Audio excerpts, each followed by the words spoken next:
Coaching की तरफ से पवन सर आप लोगों को जो इंग्लिश ग्रामर में पढ़ा रहे हैं।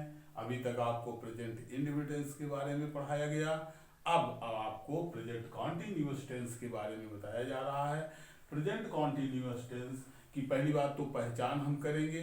पहचान में यह है कि वाक्य के अंत में रहा है, रही है, रहे हैं आदि आता है, और इसके अफर्मेटिव सेंटेंस की जो ट्रांसलेशन का रूल है, अगर आप इसको समझ जाएंगे, इसी पे पिरोना समझ जाएंगे, तो आपको इस ट्रांसलेशन को करने में कोई कठिनाई होगी। प्रेजेंट कॉन्टिन्यूअस टेंस सबसे सरल टेंस है।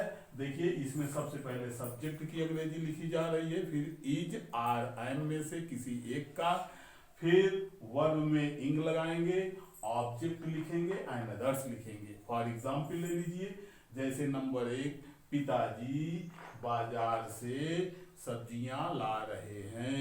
पिताजी बाजार से सब्जियां ला रहे हैं, तो यहाँ पर सब्जेक्ट क्या है? पिताजी।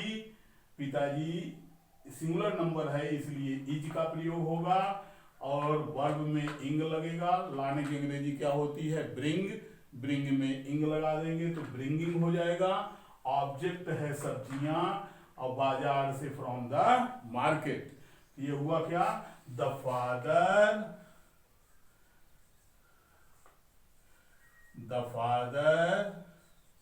इज ब्रिंगिंग द वेजिटेबल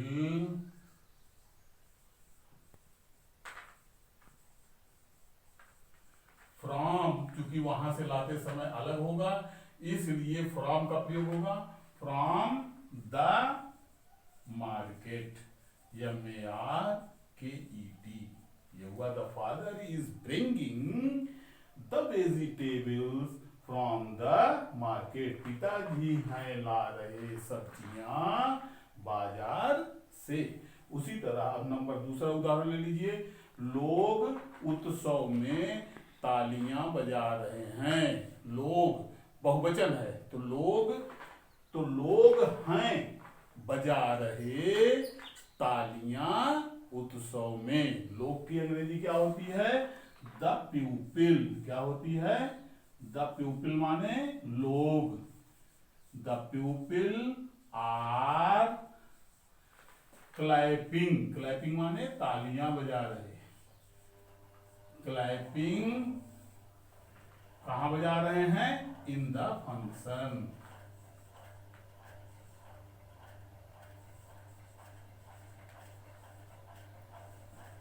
ये तो हो गया है आपका अफर्मेटिव सेंटेंस।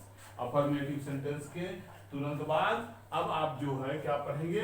Negative sentence. तो ये निगेटिव सेंटेंस के बारे में आप जान लेंगे। तो निगेटिव सेंटेंस को जानने के लिए इसमें केवल यही इज, एम, आर जो लगता है, इसके तुरंत बाद नॉट का प्रयोग कर देते हैं।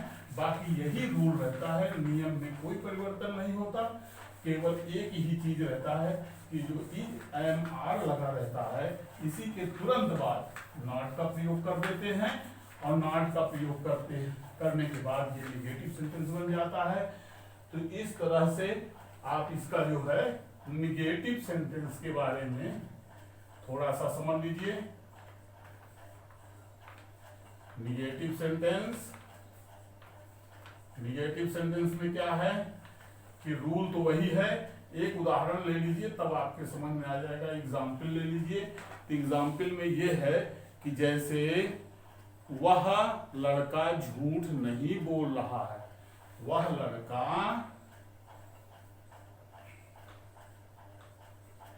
झूठ नहीं बोल रहा है।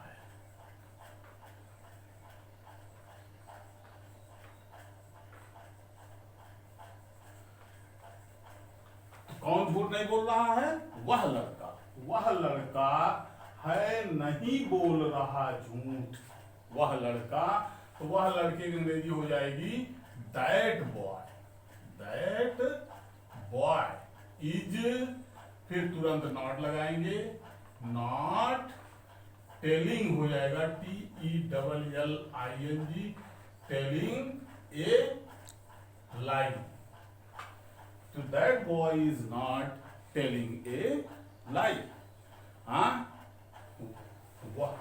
नंबर 2 लीजिए, तुम मुझसे धन नहीं ले रहे हो। ये हो गया, देखिए ये भी नकारात्मक वाक्य है। कौन नहीं ले रहा है? तुम की अंग्रेजी क्या होती है? यू। फिर क्या हो जाएगा? हो, आर, फिर नॉट ले रहे, टेकिंग।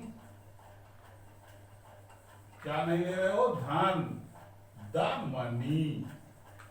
द मनी किससे? The money to me. ये हो गया, you are not taking the money to me. इस तरह से आपको ये आया कि ये निगेटिव सेंटेंस है। निगेटिव सेंटेंस की तरह आप इसको अभी इसका आपका इंट्रोगेटिव रह गया है। हम अभी आपको इंट्रोगेटिव के बारे में भी बताएंगे, और इसके लिए अब यहीं तक आपके लिए आज बहुत है। Thank you.